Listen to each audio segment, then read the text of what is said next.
जय जानकीनाथ। आज अपन बात करेंगे निर्जला एकादशी के बारे में, जिसे भीमसेन एकादशी भी कहते हैं।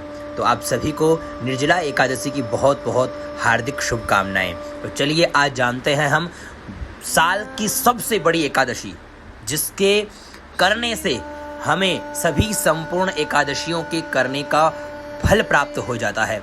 और यह वो एकादशी है जिस एकादशी को करने मात्र से हमारे जन्म जन्मांतर के पाप, द्वेष, क्लेश, कष्ट, रोग और इन सब प्रकार की व्याधियां जितनी भी है वो स्वतः ही नष्ट हो जाती है।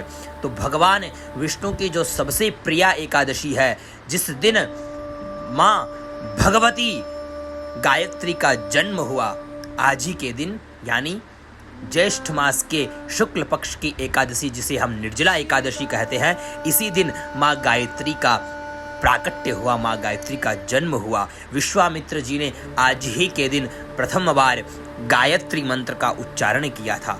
तो बहुत ही विशेष दिन है गंगा दशमी। उसके अगले ही दिन हम जो है इस निर्जला एकादशी का व्रत बड़े धूमधाम से हम सभी हिंदू वासी है जो मनाते हैं। तो चलिए आज हम पूरी विधि इस एकादशी के बारे में हम जानेंगे कि इस एकादशी व्रत को कैसे करना चाहिए और क्यों जरूरी है इसे करने के लिए। तो चलिए आगे बढ़ते हैं। वीडियो अच्छा लगे तो इसे शेयर करना ना भूलें।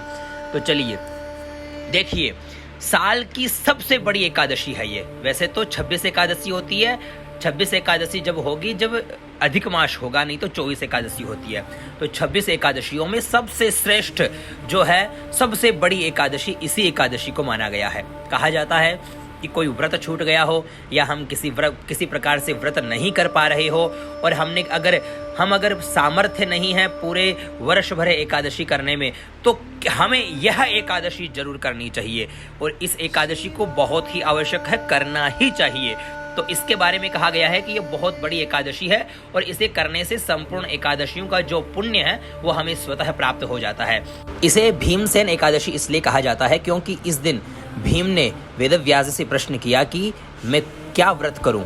तो उन्होंने बताया कि देखिए, आप एकादशी व्रत आपको अवश्य करना चाहिए। अगर आपको नरकगामी नहीं होना है और अगर आपको स्वर्ग में स्थान चाहिए, अगर आप स्वर्ग को चाहने वाले हैं, तो आपको हर एकादशी व्रत करना चाहिए। उन्होंने अपनी असमर्थता व्यक्त की कि मैं संपूर्ण एकादशियां नहीं कर सकता। तो उन्होंने कहा कि आप संपूर्ण नहीं कर सकते तो यह निर्जला एकादशी जो सबसे बड़ी एकादशी है, इसे आपको अवश्य करना चाहिए। तो बड़े धूमधाम से उन्होंने इस एकादशी व्रत को किया था, इसलिए इसे भीमसेन एकादशी भी कहते हैं। और वेदव्यास जी ने बड़ी भारी महिमा इस एकादशी के बारे में बताई कि हमें इस एकादशी के दिन सवेरे जल्दी उठ करके नहा धो के तैयार होके उसके पश्चात हमें भगवान की मंगला आरती के दर्शन करने के पश्चात हमें घर के अंदर जो भगवान हमारे विराजमान है, लड्डू गोपाल जी है, शालग्राम जी है या भगवान विष्णु की जो प्रतिमा है, उनका बहुत ही चाव से, मन से, भाव से उनका षोडशोपचार विधि के द्वारा पूजन करना चाहिए।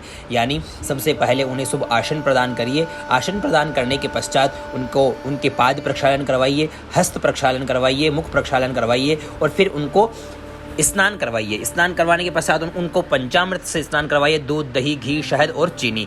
इससे स्नान कराने के पश्चात आप गंध से स्नान करवाइए, इत्र से स्नान करवाइए, नानाविध प्रकार के जो द्रव्य हैं उनसे स्नान करवाइए। उसके पश्चात स्नान कराने के पश्चात उसके बाद भगवान का प्रोक्षण करिए और उसके पश्चात भगवान को पीताम्बरी धारण करवाइए। तत्पश्चात हमें सुंदर सा उनको तिलक करिए। सुंदर सा तिलक करने के पश्चात उन्हें माला पहनाइए और फिर उनका नानाविध प्रकार से उनका श्रृंगार करिए। उन्हें प्रिय जो तुलसा है वो भेंट करिए, तुलसा चढ़ाइए। और उसके पश्चात तुलसी चढ़ाने के पश्चात हमें क्या करना है कि भगवान को अबीर, गुलाल, सिंदूर इत्यादि भेंट करने के पश्चात सुगंधित द्रव्य भेंट करिए, धूप दीप के दर्शन करवाइए और नानाविध प्रकार के जो व्यंजन है वो भेंट करिए और फिर धूप दीप से आरती उतार करके और पुष्पांजलि अर्पण करिए। मन के भाव भगवान विष्णु को अपने सुनाइए और वहाँ बैठ करके आप गीता का पाठ करिए तो बहुत श्रेष्ठ रहेगा। गीता का पाठ करेंगे अगर आप किसी संकल्प से करते हैं, अपने पितरों के निमित्त करते हैं, तो उन्हें स्वर्ग की प्राप्ति होती है। तो ध्यान रखिए, विशेष इस दिन आपको गीता का पाठ करना चाहिए। गीता का पाठ और उसके अलावा आप विष्णु सहस्रनाम, गोपाल सहस्रनाम, इनका पाठ भी अवश्य करिए।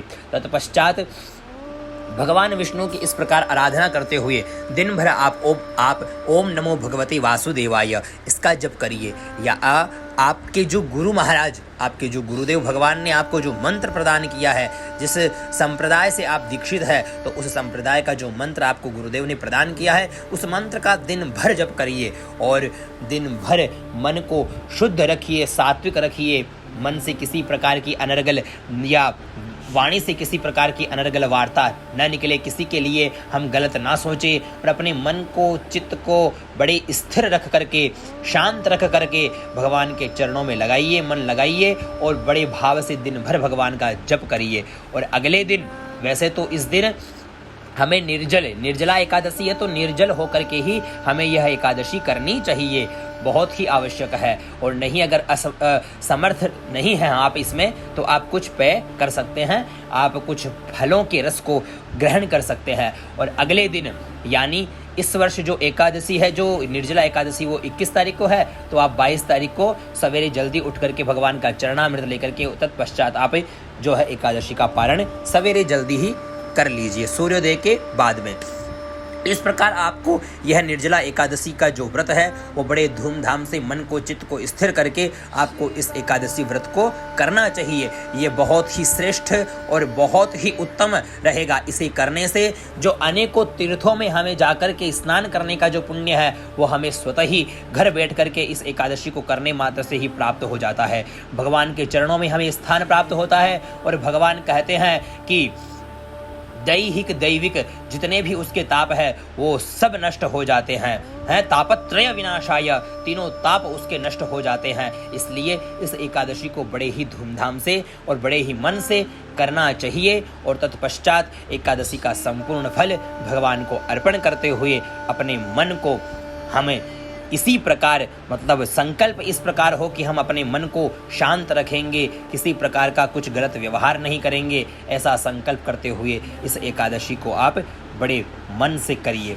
तो अवश्य ही भगवान हमारी जो जितनी भी मनोरथ है, उनको भगवान पूर्ण करते हैं और भगवान अपनी कृपा हमारे ऊपर बनाते हैं। तो बहुत विशेष यह एकादशी है, जिसे हमें सभी को जरूर करना चाहिए। और यह वीडियो आपको कैसा लगे, आप जरूर बताइएगा। जय जानकीनाथ।